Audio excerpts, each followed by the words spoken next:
So first off, I want to start by wishing everyone a happy new year, and I hope that everyone have a very successful 2024 on their investing journey.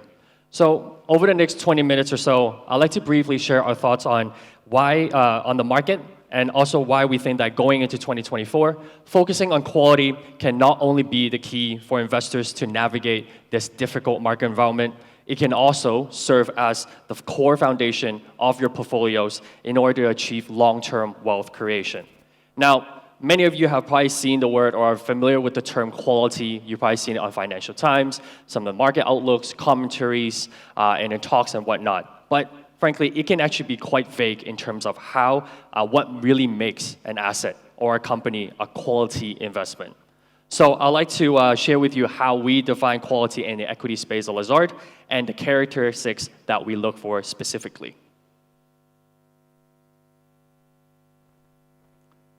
So when we look back at how the economy and the markets behave in 2023, frankly, it is quite difficult to sum up in a very concise way. Mainly because, as you may know, of the divergence that we have seen between the specific sectors and regions, not to mention all the geopolitical uncertainties that we're seeing today that continue to pose potentially serious consequences on supply chains and various aspects of the economy around the world. For instance, you see how the US and the Eurozone have tried to balance their economic growth and try to tackle inflation, but with very different outcomes. And on the other side, you have China, you have Japan. They're each dealing with their own unique set of macro challenges. But if you take a look at the financial markets, they seem to be going in completely opposite directions. Now, you obviously also had the collapse of Credit Suisse and 3 US banks earlier in 2023. And of course, we can't forget, you have the all-powerful Federal Reserve, which can seem to move the market with a single whisper. Now, all in all, what we have noticed is that even with our collective brain power, we aren't able to always consistently and accurately predict where the market is going to go next, oftentimes due to completely unforeseen circumstances and events such as the Ukraine-Russia conflict. And with the market as murky and uncertain as ever as we turn over to 2024, I believe that trying to find the next best big investment idea can potentially be very, very rewarding, such as if you catch AI in the beginning of 2023. But at the same time, at times, it can also be quite a risky endeavor, especially if as you have seen how quickly the market can rotate on just any given day in the last couple of years. So rather, I'd like to take a slightly different approach, which is a tried and true approach of investing in only the best and the finest companies that can often give investors the result that they're seeking, while allowing them to sleep a little bit better at night. Now, if you take a look at the chart here, given the madness that we've seen and experienced in the market in 2020, let's take a step back and see how quality companies have actually performed in comparison to the value and growth narrative that we've always been talking about over the long run. And the results are actually quite clear and perhaps maybe surprising to some of you. This chart here behind me shows the 40-year of performance of MSCI World Quality compared to the value and the growth index, where value and growth, as you can see, are essentially even with the MSCI World Market Index, But at the same time, quality has been able to outperform by just about 2.6% per annum over the past 40 years. That is a significant amount of outperformance. But as I mentioned earlier in the beginning, what does quality actually mean and what are the traits that we look for? Let's turn to the next slide and look a little further. So our core belief in quality investing is that we only invest in highest quality companies at reasonable prices, and we think that that is the best way for investors to have consistent returns and, more importantly, consistent excess returns over the time.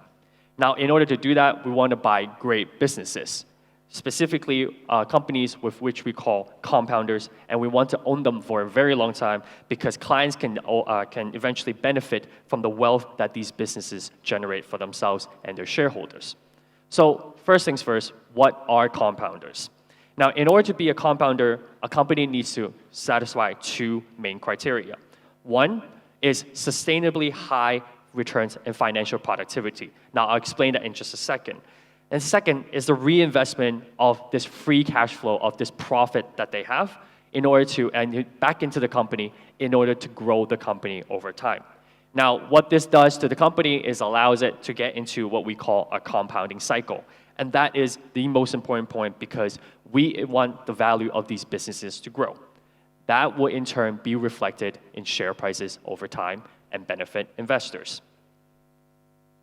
So how do these compounders make returns in excess of the market? Now, they do it by being the exceptions of a typical market phenomenon that we see in the market, of which we call the fade. Now, what is the fade?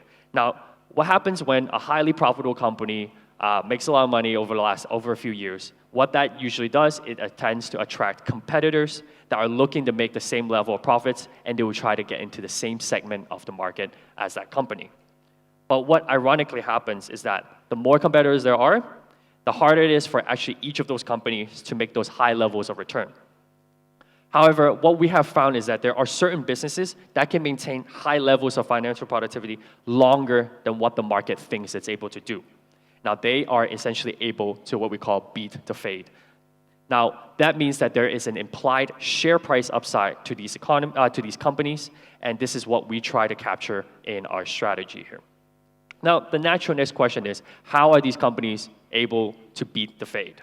Now, the answer lies within their competitive advantages or barriers to competition, depends on how you define it, and whether they can sustain these advantages by reinvesting into the company into areas that help them maintain, expand, or even create new areas of advantages. Now, once we find these companies, we want to see how these businesses grow over time. So the turnover of the strategy that we have on this philosophy tends to be quite low at about 20% per annum. And we identify these companies using a purely bottom-up process. So what that means is sector, regional weights, biases, they're not the focus here. Finding the best and greatest businesses in the world, that is the main focus here. Now, with that said, we do make sure that the portfolio managed has enough diversification. So somewhere between 40, 50 stocks is a place where we feel gives us space to express our conviction, but at the same time gives us enough diversification. Now, last but not least, obviously the million-dollar question is, has this philosophy, does this concept actually work? Now, we've been doing this, managing this strategy that looks at quality companies for 12 years, and over that span of time, we delivered about 10.5% of return, or about just under 3% in excess return per annum. So certainly, our track record proves that this approach works, and we're confident that going into 2024, it can continue doing so for our investors and our clients. So moving to the next slide, we'll talk a bit about this compounding cycle that I mentioned earlier. Now, I want to take just a minute to explain why this makes these companies great investments. When a company has high financial productivity in the middle, that usually translates to higher cash flow. Now, if the company can then smartly, wisely manage this cash flow and reinvest into areas that would generate same levels of cash flow or even higher cash flow and build the advantages that it already has, then over time, the increased investment will lead to a larger invested capital, which means a larger asset base, which then in turn generates higher cash flow.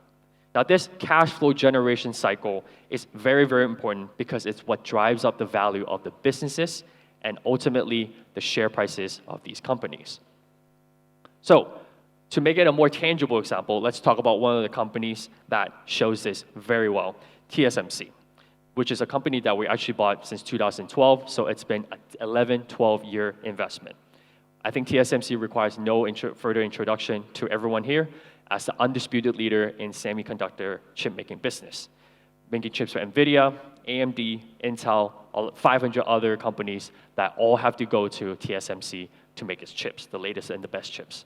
Now, its competitive advantages here are its technology, the latest technology, the 3-nanometer chips, etc., and also its market share in that particular segment, which stands at about 60% of the entire market.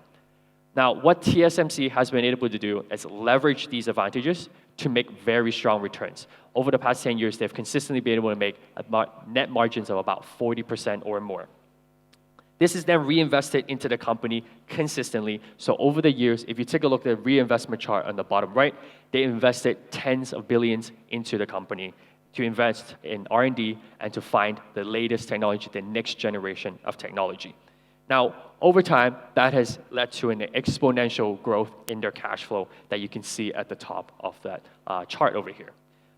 But because of this compounding cycle, the share prices on the top right corner, you can see, has actually appreciated 11 times. That's 1,100% since the end of 2000, excuse me. But more importantly, the PE ratio of this company has only actually doubled over the same period of time. So what that means to us and what that says to us is that this is driven clearly by not market multiples, which could be driven by short-term speculations and the hype that we have seen over and over again in the market with the dot-com bubble, etc. But this is actually driven by the strength of the business itself. Now, what this does is it makes the stock a lot more resilient to any turmoil that we would see in the market on a day-to-day basis, and we feel very confident that we have bought a great compounder that should continue to reward its shareholders for years to come. Now, this brings me to a key question here. Investors are always trying to look for the holy grail with this answer, which is it the right time to buy? When should I enter the market to buy a specific stock, a company, or a fund, etc.? Now, with what we've seen in the market in recent years, knowing when to buy and sell something can oftentimes play a bigger factor to the success of your portfolio than the actual investments themselves. For instance, if you bought the Big Seven in the beginning of 2023, congratulations. You deserve a big round of applause. But if you make the same investments 12 months ago at the end of 2021, in beginning of 2022, you're probably doing just okay, but you've probably lost quite a lot of sleep during that period of time. So with this approach, what we're trying to do is we try to minimize the importance of timing because we are buying and holding these companies over the long run. We're not trying to time the market cycle. Now, in our strategy, we are able to find companies and compounders like TSMC across many industries, one of which that we'll also talk about in the next slide to talk briefly about the concept of beating the fade. Now, what I mean by beating the fade is that there is a implied length of competitive advantage that the company can maintain in order to maintain that high level of financial productivity. For instance, if we take a look at another stock that we like and we hold right now, it's called Accenture, which is the global leader in IT consultancy. Now, based on current share prices, what the market is telling us is that it expects Accenture to maintain its financial productivity for 6 years before fading back down to market levels, which is depicted in the blue line there. But based on our own analysis, we think that their competitive advantages will allow it to stay relevant and financially productive closer to 10 years.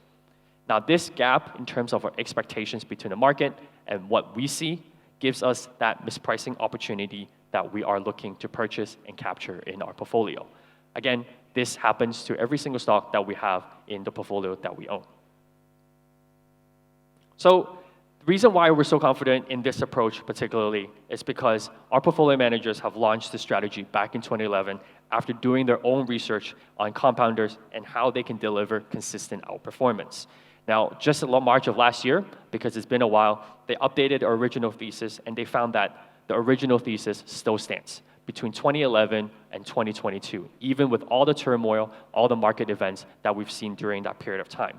So what that translates to is a very high conviction in this approach, high confidence in this approach, and they have managed to deliver the results that they have found in their research.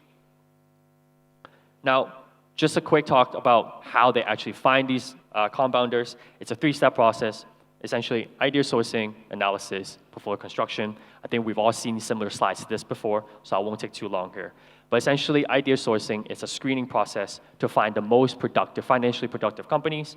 The second step is where the PMs analyze the stocks in this format. So where they ask these 4 questions that you see on the right to determine if the companies have the competitive advantages that we are looking for, which is shown on the chart on the left. So you have things such as brand name, scale, technology, critical component, low cost, some of which I'll explain in just a second. And the last step, just going back here, is just portfolio construction, making sure it's diversified, no concentration risk, etc.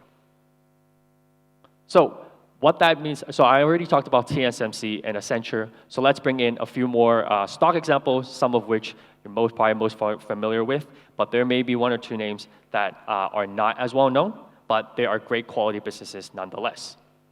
So the first name is Microsoft. Now, I don't think I need to explain any more about Microsoft, just like TSMC. Their products and services, probably everyone here uses it in some form or shape. A lot of organizations, businesses, they also use it, and it's very much embedded in their work processes. So, in a sense, few companies would consider overhauling the system and replace it with another company with inferior software just to save a couple bucks. Now, Microsoft, what they've been doing in recent years is actively growing its cloud business and integrating a lot of it into their existing software like Office 365, et cetera, to make sure that the transition is more seamless for consumers while finding and developing new revenue sources and continue to stay very, very profitable. Now, after that, aside from the reinvestment into existing services, they're obviously expanding new capabilities. The much hyped and much talked about collaboration, which had with OpenAI, obviously, as well as acquiring companies like Activision just last year to expand their business and their scope and their profitability. Now, next one I want to talk about is S&P Global, which I think you guys are also familiar with, but it's probably not one that you would see splashing on the front page of Financial Times anytime soon. But nonetheless, it is a very profitable company, a business with very sticky, recurring revenues that is derived from selling its data services to businesses all around the world. Now, I talked about critical component and low cost earlier as an advantage. What does that mean? It means that it is a small part of a business's operations and expenses, but it's completely essential. It's critical for the day-to-day operations of companies such as financial services, mine included. So we have to have it, and we wouldn't replace it with an inferior service. So again, this is something that gives it a competitive advantage and makes this very hard to be replaced. Installed customer base, because they work with pretty much all financial services companies all around the world, and they're a very established distribution network, sales network, and customer base. So again, this is a very hard thing to replace by other companies. Now, what they have done in terms of reinvestment is they put it into growing and enhancing its data services, of course.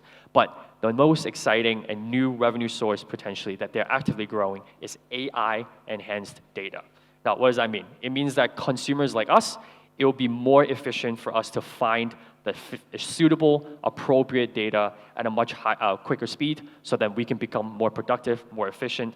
Now, this can obviously be done at an extra charge, which means more revenue, more profits, and in turn, higher share price over time. Now, the third name I want to bring here is Shimano, which probably is the least familiar name among the three. But to the cyclists who are in this room, this may be a name that you easily recognize. Now, this is a large cap Japanese company, market cap $14 billion US, so a pretty big company, and it makes bike components. That's what they specialize in. That's what they're experts in. Now, what we like about this company and what makes this company a compounder is that they're highlighted in dark blue boxes on the right, which is the technology, the brand, niche, industries, and the scale. So I'll go through them just quickly one by one. So this is a very niche industry, $5 billion in sales annually, but they have a 70% market share in an industry that's quite small, but very technical. That makes it 3 times the size of its largest, next closest competitor. So when you look at R&D, distribution, marketing, manufacturing, they have a sizable advantage over all its peers, and they have used this to the money that they create, the money that they earn from consumers to reinvest in both existing and new areas to make sure that it keeps and maintains that advantage. So some of the new areas that you've seen are probably e-bikes, scooters, etc. Now, in terms of branding, it's one of the premier names in the industry. Frankly, it is the go-to name in the bike component industry. If anybody here watches the Tour de France or bike races in the world, chances are that you probably recognize the name plastered all over the support cars, etc., because it is the official component supplier for most of the professional racing teams around the world.